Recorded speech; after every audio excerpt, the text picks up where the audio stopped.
con la doctora Irene Ghobrial.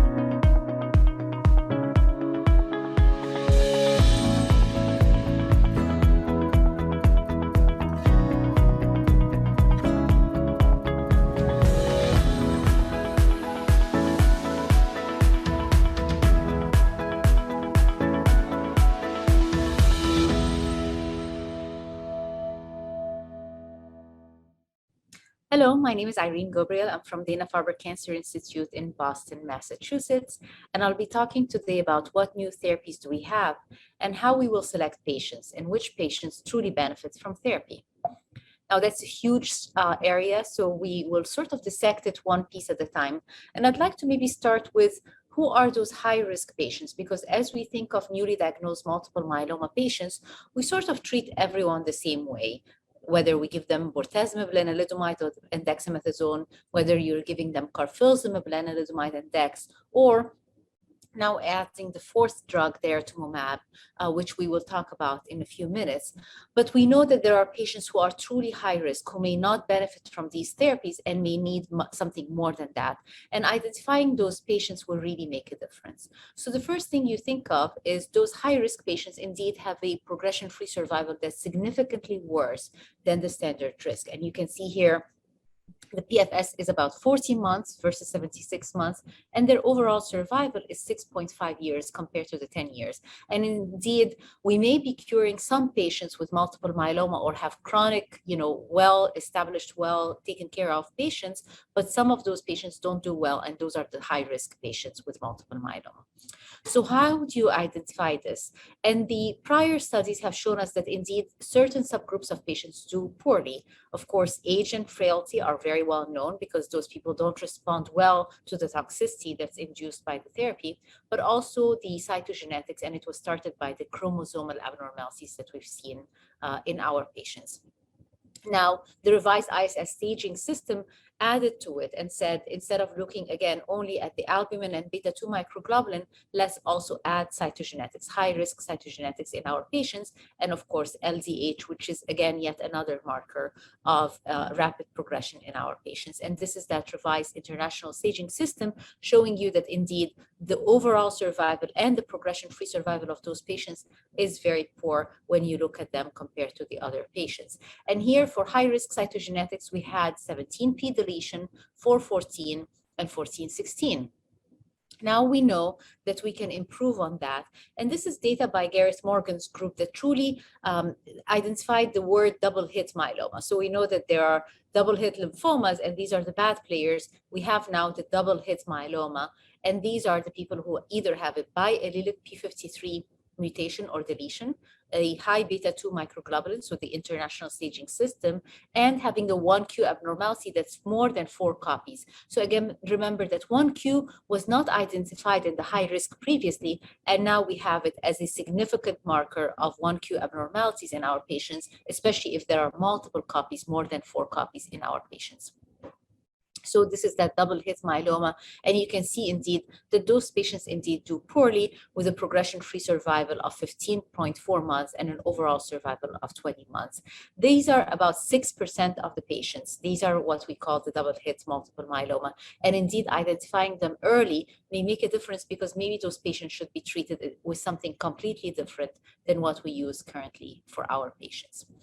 Now, you may say, well, it's hard to identify p53 mutations and deletions, and we need to do more than what we usually do. And again, here you can see that just looking at 17p deletion in some patients, you can also indicate significantly a worse progression-free survival and overall survival. But deletion 17p alone with one arm is not enough to tell you that this patient has a poor outcome. And indeed, that double hit, that loss of the 2 breaks is what matters the most in our patients. We also know that some patients who have a 414 translocation, if they have the biallelic p53 inactivation, these are the ones who do really worse and not just the 414 translocation alone. So again, dissecting things apart and making sure that we know the differences between just having a 414 or having a biallelic p53 inactivation in those patients matters. Now, that's on the DNA level when we do FISH. And I would say that probably we will start going back again to the RNA expression data. And you probably remember John Shaughnessy and Bart Barloghi when they started with the gene expression profiling data. And this has been translated to the SKY92, which is a test that's available clinically. And we know that if you add transcriptional regulation to what you see at the DNA level, indeed you can stratify better patients who have truly high risk genomic aberrations, whether they're at the RNA level or DNA level. And hopefully in the future, we will have RNA expression data by the new methods, the next generation sequencing, rather than by gene expression profiling. So sort of where we are right now, identifying high risk population is important because you may treat them differently, because you know that their prognosis may be poor, because they will behave differently. You knew already from the ISS or revised ISS staging system what are high risk. Don't forget to add one Q abnormality to it. Remember that this is important. And again, remember that the number of copies is important for those patients, that more than 4 is bad. Remember that P53 mutations and deletions, if you have biallelic, if you lose both breaks, that's really bad. And don't forget that those patients really do bad and we need to have something different for them. Now, where are we in the future? We know that next generation sequencing with whole genome sequencing and all of that will be here for us in the future. I don't think that that's going to be a long time before we start doing it. And by then, we will be able to identify more of the single nucleotide variants, more of the mutations and alterations that can really be predictive for our patients, and hopefully treat them earlier and treat them differently than what we do right now in our standard of care. Now, here's the next generation sequencing or whole genome sequencing post-therapy, and it's showing you some of those patients that may indeed have mutations in response to IMiD, so cereblon, or in response to proteasome inhibitors, or in response to dexamethasone, so multi-drug resistance. And again, this is the future, not only identifying patients early and what happened to them and predicting who will respond, but also post-therapy identifying who has now developed drug resistance and how to improve on it. Now, despite all of that, the other piece of information that you need, so as you diagnose the patients early, what are the genomic data that you need so that you can say who's at risk or not, but also who's at risk or not is dependent on their response to therapy. And this is where MRD assessment matters. So can I look at the genomic aberration? Can I look at the cytogenetics in response to MRD? And this is where it matters. So MRD matters a lot, especially if you also have high-risk cytogenetics. And if you can achieve that deep remission, MRD negative, which is hard to identify and to achieve with high-risk cytogenetics, then potentially you may be able to benefit. And again, this is where sustained MRD matters, not just one time point in those patients. So in general, if you're thinking of a high-risk patient, if in your country you don't have access to 4-drug regimens or to other bispecific antibodies or CAR T therapy and others, think of tandem transplant because indeed it had made a difference. Think of maintenance therapy with lenalidomide and bortezomib. Think of carfilzomib and daratumumab in your patients. And again, think of BCMA targeted agents, which we will talk about in a minute. In the United States, right now, we're thinking of DARA KRD 4-drug regimens. We're thinking of stem cell transplant and KRD maintenance in those patients or consolidation. But we also think of switching them directly to a CAR T or a bispecific antibody if they're at risk or if they're at high risk with all of those genomic aberrations or transcription or others. So hopefully in the future, we will change the way we think of high-risk disease. And again, achieving MRD negative disease post-therapy will matter a lot, especially in those patients. Now, what are we doing right now as improvement in the upfront therapy of patients? And I'll show you just a couple of slides and then move on to some of the other novel therapies that are coming in. And it's a lot to cover over half an hour, but I'm trying sort of to give you a big overview, a big picture of what's going on. So we said that in general, you start with 3-drug regimens, and this is the standard of care, either RVD or KRD. Now we're seeing that indeed adding the 4th drug, adding 4-drug regimens in the upfront setting is the way to go. And this is the new way to think in 2021 and 2022. And here we're starting with the Cassiopeia data from Philippe Moreau, showing you that Velcade, thalidomide, and dexamethasone, if you add to it daratumumab, it indeed significantly improves progression-free survival in those patients, and of course, consolidation with the DVTT in those patients with maintenance with daratumumab. So again, the trend of adding daratumumab upfront and in consolidation and in maintenance. And here you can see Depth of response is huge, with 65% of the patients having very good partial remission or more. And this improves, of course, with consolidation and with transplant in those patients. And MRD measurement matters in those patients a lot. So you improve significantly by adding daratumumab to your regimen. And again, VTD or other 3-drug combinations are available in many other countries. In the United States, instead of using thalidomide, of course, we use lenalidomide, and this is the Griffin study. Again, the same idea, daratumumab RVD versus RVD, consolidation with their RVD, maintenance with daratumumab rev. So exactly the same idea, but this is a phase 2 randomized study of their RVD versus RVD. This was presented by Peter Voorhees, and many of us are using it indeed as our standard of care now in upfront therapy in the United States. And here you can see indeed 71% VGPR response or better. And again, this deepens with consolidation and looking at MRD in those patients matters a lot, because these are the patients that potentially are having this long sustained remission for many, many years. So here's some of the data of progression-free survival and overall survival in those patients. And you can see here that sustained MRD negativity matters a lot, as you can see it in the lower curves. And again, the median follow-up of those patients is still short, but you're starting to see trends towards the difference in the progression-free survival, but not yet in the overall survival in those patients.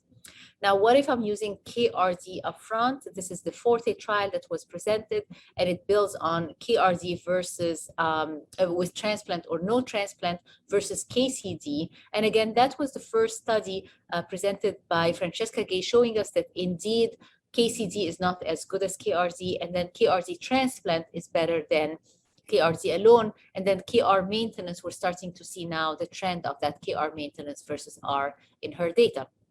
So here you can see the progression-free survival, that auto-transplant arm was the best one in the progression-free survival and the sustained MRD negative disease in those patients. And again, that's critical for us as we're starting to improve on therapy and as we start to say, should we transplant everyone or not?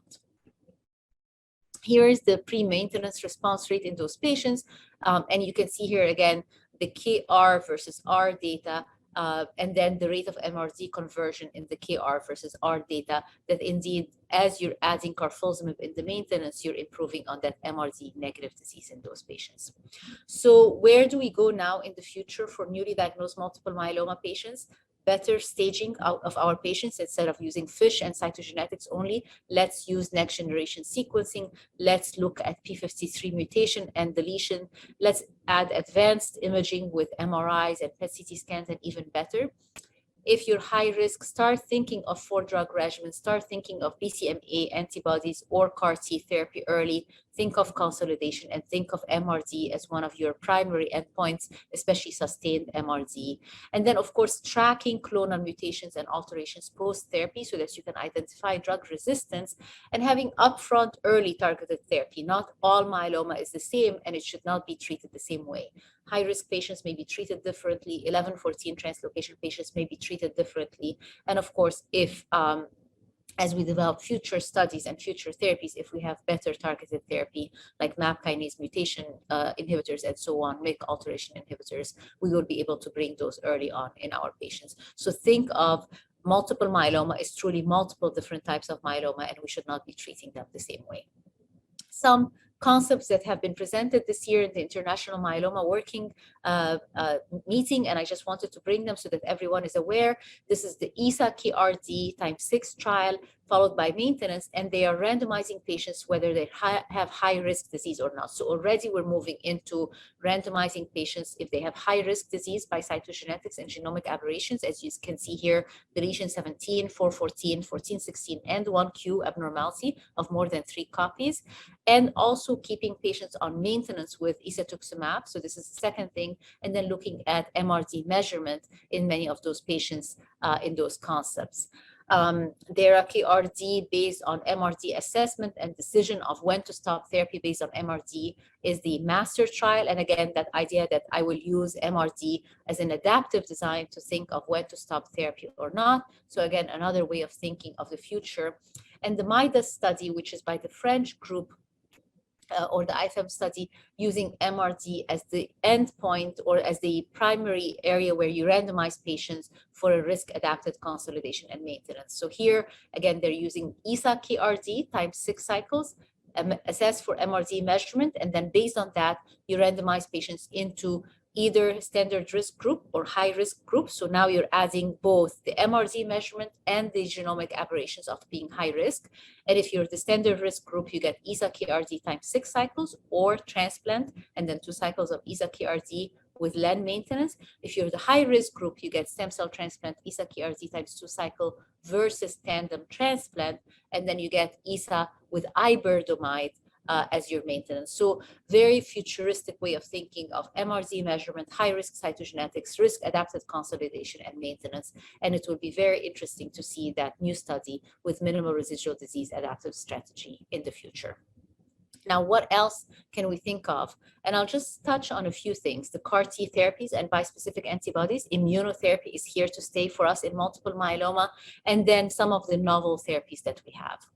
So CAR T therapy, and again, we're talking about BCMA as the CAR T, but there are so many others, including, of course, the GPRC5D coming in and showing amazing responses as we start seeing some of that data.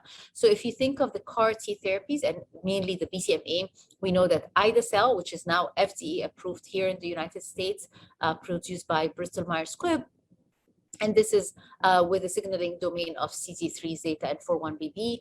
Silta Cell, which has more bispecific variable fragments of the BCMA and 2 BCMA binding epitopes, and this is produced by Janssen, and then BB2127, 2017, which is the one that has the PI3K kinase inhibition so that you can increase your memory-like phenotype. And then now the future is allo CAR T. Instead of using your own T cells and engineering them, we can bring off-the-shelf allo CAR T. And I'll show you some of that data with a CD52 knockout so that you can prevent the graft versus host disease in those patients. So BB2121, which was the Ida cell, the first in class, basically the first one for us to see that indeed has reached FDA approval. And you can see here that the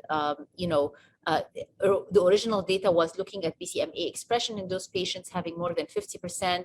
You basically leukapheresis those patients, you manufacture the BB2121 CAR Ts, you reinfuse them after giving flu and cytoxin and fludarabine, 30 milligrams per meter square and 300 milligrams per meter square in those patients for 3 days. And then you wait for patients to look at their cytokine release syndrome and looking at other toxicities, and then you follow up those patients in the future. So here, this is the original response data that we had. And again, look at the 450 times 10 to the 6 or in those patients for infused CAR Ts.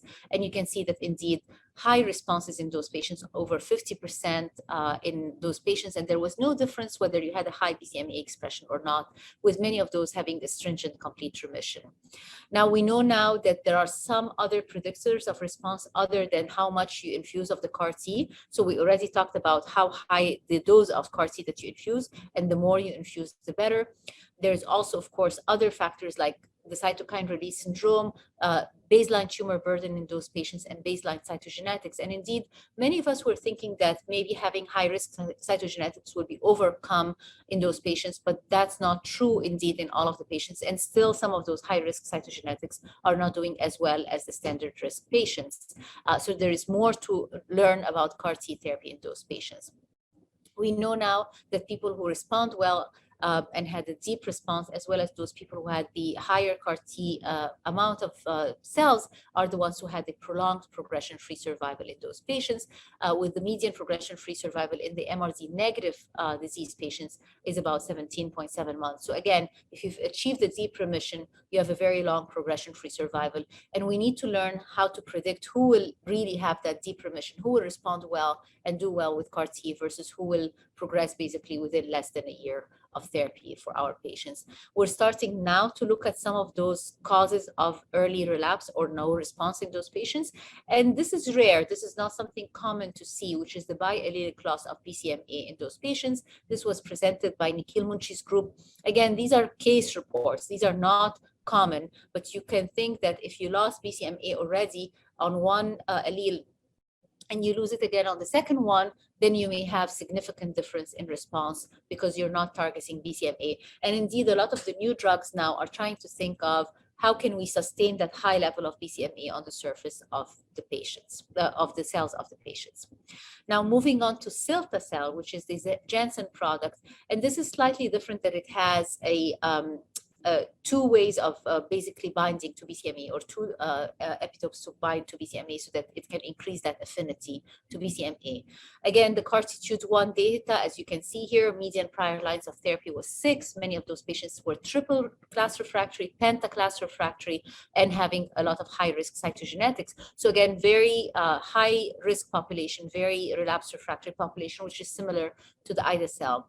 Interestingly, the responses were impressive with an overall response rate of 97.9%. Almost everyone responded, and deep remission in those patients, 94.8% VGPR, with many of those patients in stringent CR and still being followed in the long-term follow-up.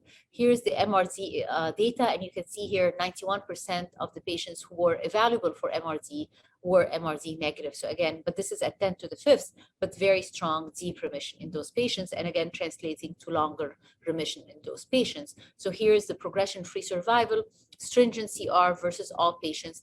And again, the stringent CR tells you that those patients are having a significant prolonged progression-free survival compared to everyone else, indicating that MRD matters and response in those patients matters a lot. So moving on, the future potentially may not be just engineering your own CAR T from your own cells, but allo CAR T, which is again off the shelf, and that will matter a lot for our patients. And this is the universal study.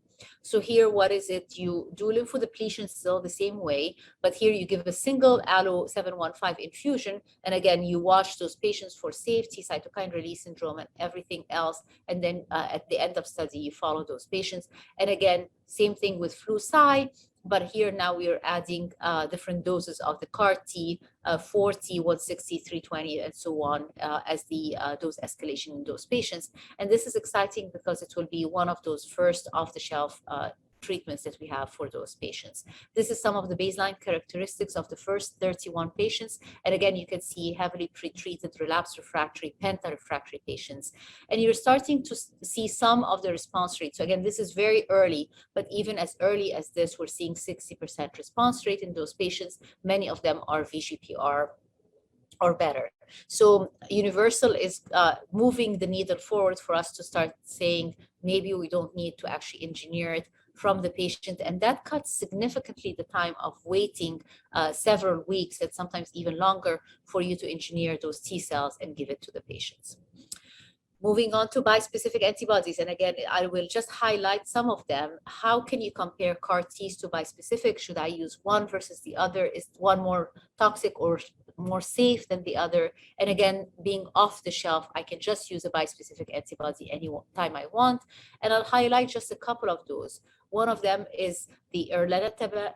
I can't say it's correctly, erlonatamab, and this is the one developed by using different doses at different concentrations, as you can see here in the phase 1 trial, and trying to use it subcutaneously, not IV, which matters a lot. And again, in relapsed refractory patients in those in this trial, and these were triple class refractory patients, so refractory to proteasome inhibitors, immunomodulators, and CD38 antibody. And you can see here an impressive response rate in those patients at the dose of 1,000 microgram per kg subcutaneously, with some of those patients having had prior BCMA antibodies or BCMA CAR T therapy and still responding well. So taking patients from one therapy to the other with BCMA would be very interesting for us to see, but you can see here that the responses are over 70% with ERLA. And I'll stop trying to say the full name. Telkitumab is the other one, which is the Majestic Study. And this one, again, same thing, relapsed refractory trial, patients heavily pretreated, heavily triple class or penta-refractory. But here it started with IV, and now it has moved also to subcutaneous. And the dose of subcutaneous here is already established in the phase 2 trial. And these are patients that received it weekly, and then they're moving on to every other week now in those patients. And you can see here again, the responses in those patients as well as the safety was impressive. because you have very few grade 3 and grade 4 toxicities in those patients, especially cytokine release syndrome. So you start saying, if I have someone who may not do very well with cytokine release, or I'm worried about them, giving them a bispecific antibody may be a better option and very well tolerated in those patients. Here is the response rate in those patients. Again, very similar overall response rate of 65%, deep remission in many of those patients, with 58% of them having VGPR or better and 40% CR or better. Remember that this is single agent bispecific antibody in penta-refractory patients. These are impressive data that we're seeing here with those bispecific antibodies. And then the next one is Telkitumab, and now this is a GPRC5D drug, so not a BCMA targeting agent. And again, same idea with IV first and then subcutaneous, same thing of penta-refractory, triple-refractory patients. And you can see again with this Telkitumab dosing, responses of 70% response rate with deep remission of VGPR CR. So bispecifics are sort of the next wave coming in immediately after CAR T, and potentially it will be hard for us to decide, am I using a CAR T, am I using a bispecific, which one is best for my patient? And they're using the same targets, BCMA or GPRC5D, and then of course more and more to come. This is giving you just basically a big picture of all of them, including the studies that use different antibodies for BCMA or using antibodies for GPRC5D, as you can see here, or again, the new target of FcRH5, which is the Civostamab. And this is again showing you some of those responses, which are similar across the board in many of those patients. And the cytokine release syndrome is much less compared to the CAR T therapy in general in those patients. So a couple of slides on the other agents, just so that we can cover everything. Venetoclax, if you have a translocation 1114, think of Venetoclax in your patients because that matters. We know that also high BCL2 expression matters in those patients, and hopefully we will have better predictive markers for those patients that you can do a testing, not just for 1114, but for others, and detect sensitivity. And we know that indeed when you add Venetoclax to daratumumab and dexamethasone, it makes a huge difference in progression-free survival and response in those patients. This was data presented by Nizar Baliz, showing you indeed that this is really a new way of thinking for our patients with 1114 translocation, deep remissions early on, even without the presence of bortezomib or other therapies. So just Ven, Dara, Dex in those patients. And then, of course, the new kid on the block, which is the Iberthomide. So we know that IMiDs have been here with us for many, many years, lenalidomide, pomalidomide, thalidomide. Originally, we know now how they work, which is on transcription regulation of Icaros factors, transcription factors. And now we know that Iberthomide is the new way, or the version 2.0, for us to think of how to target this way and how to improve on response rate, apoptosis, but also less toxicity in those patients.